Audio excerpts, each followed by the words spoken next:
Welcome to Insured Investors, where we share practical real estate investing tips with an insurance twist. I'm your host, Brooke Beats. Let's get started.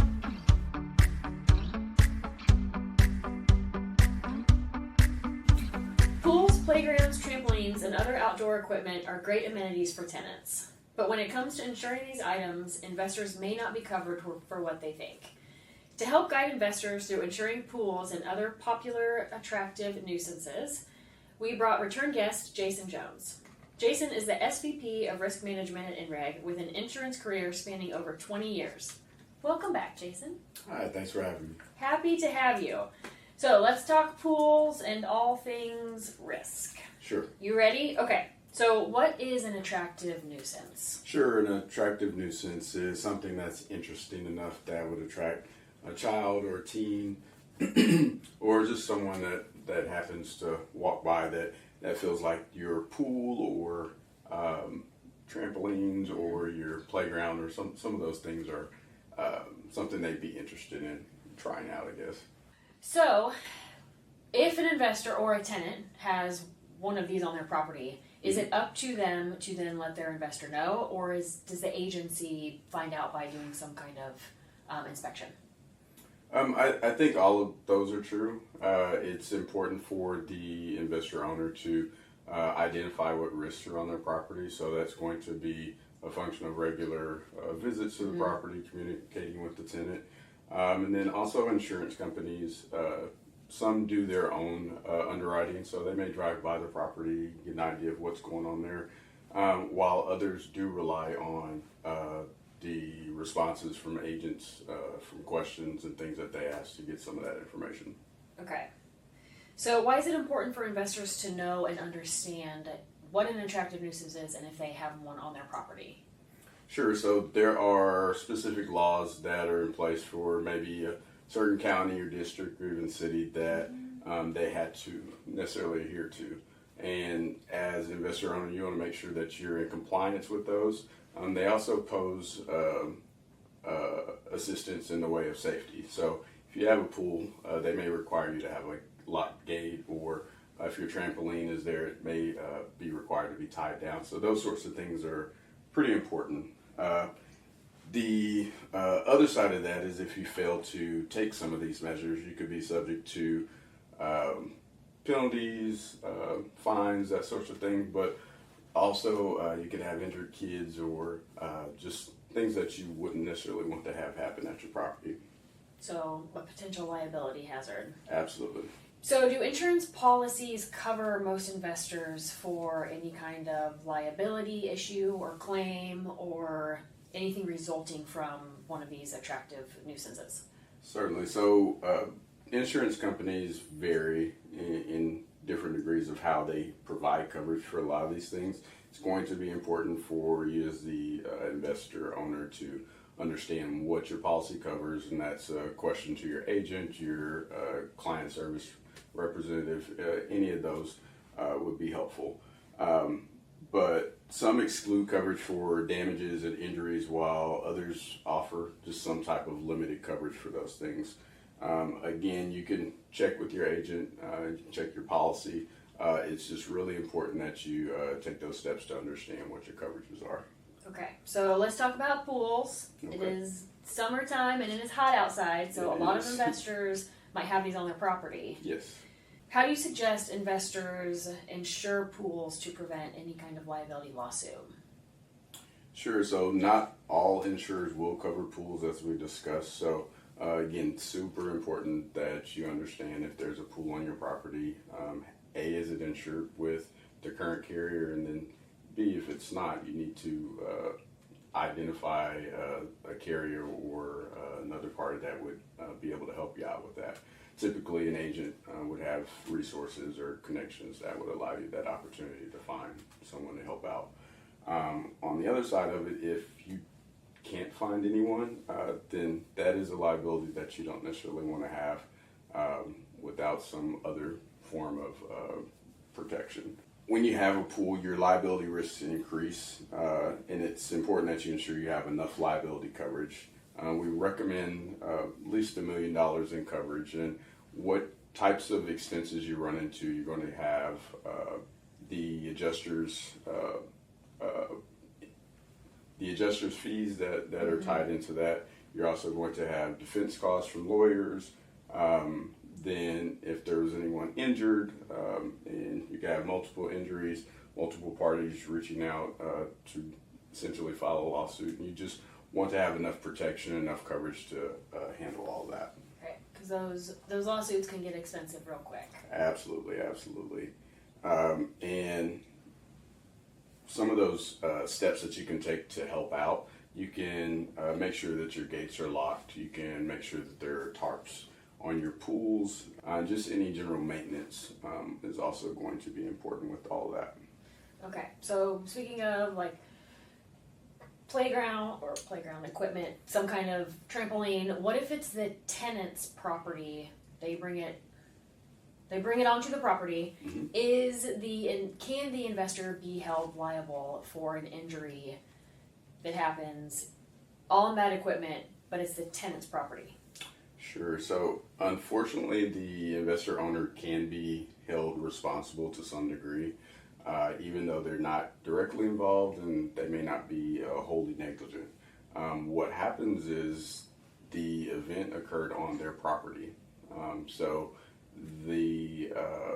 those types of lawsuits generate claims against really anybody that's tied to that property. So if it's the LOC, it's the owner, any interest, any of those sorts of things, they could be pulled into a lawsuit, and you would still need some type of defense attorney or what have you to make sure that you can find your way out of those.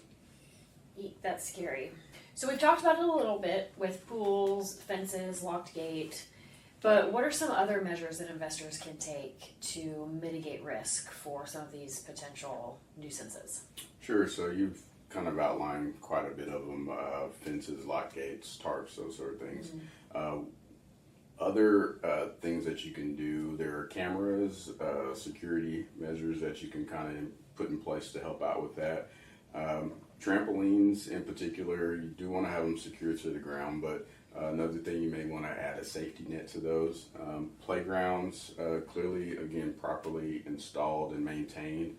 And those fences are really important because typically children are the ones that are really interested in those. You could walk by or walk home from school and see it and think that it's somewhere fun to be. So you also have wells, ponds, construction materials, and it really just becomes important to inform all the tenants at that location about really these things.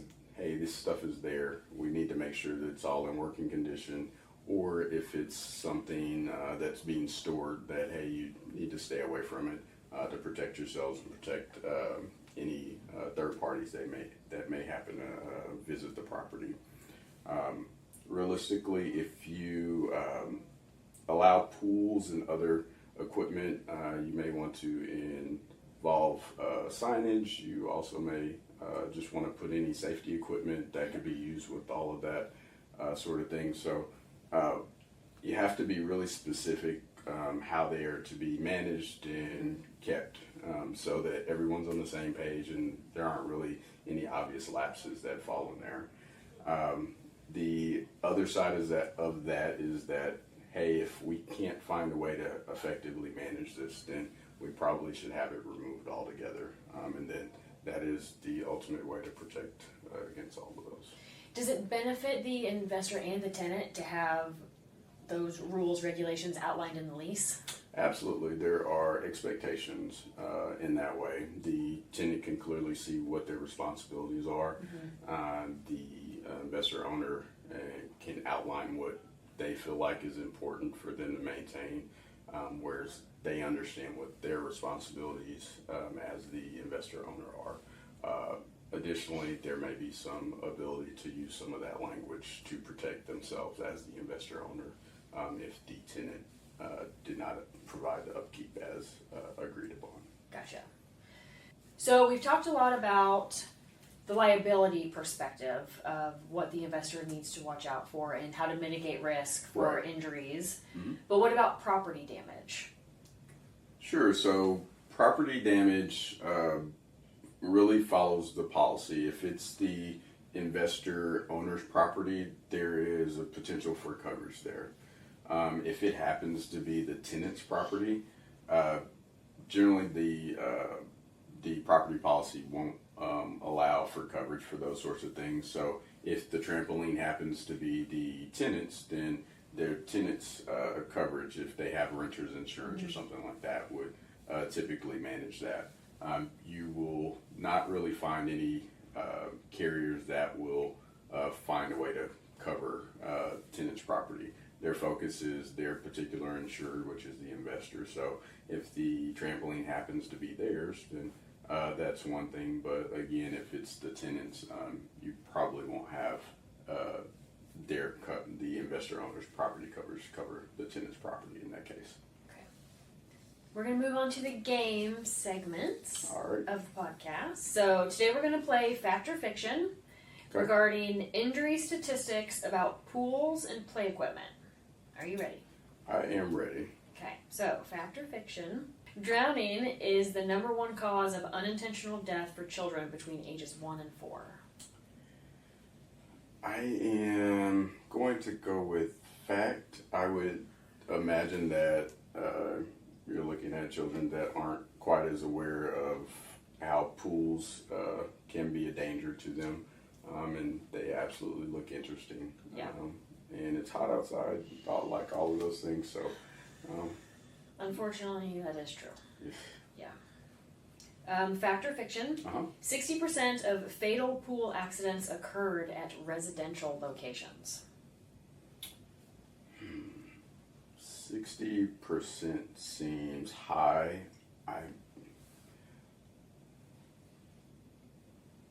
I'm going to say fiction on this one. What do we got? It is fiction, but unfortunately 60% is low. The actual percentage is 74. Wow. Yes. Next up, Fact or Fiction. About 80,000 people in the U.S. are injured on playgrounds each year. Let's go with fact. That seems like a reasonable number, and I'd imagine there's a fair amount of stuff that's not necessarily reported. So, what we got? Fiction. So 80,000 people are injured on trampolines, but 200,000 people are injured on playgrounds. Wow. Be careful out there. Absolutely. Okay.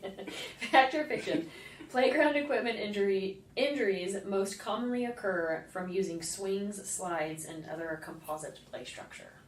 I'll go with fact on that one. That is true. Good.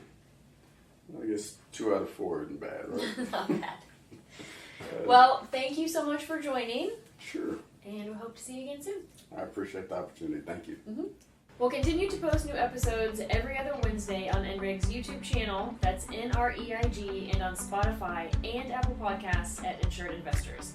You can also follow NREIG on Facebook and LinkedIn. See you later.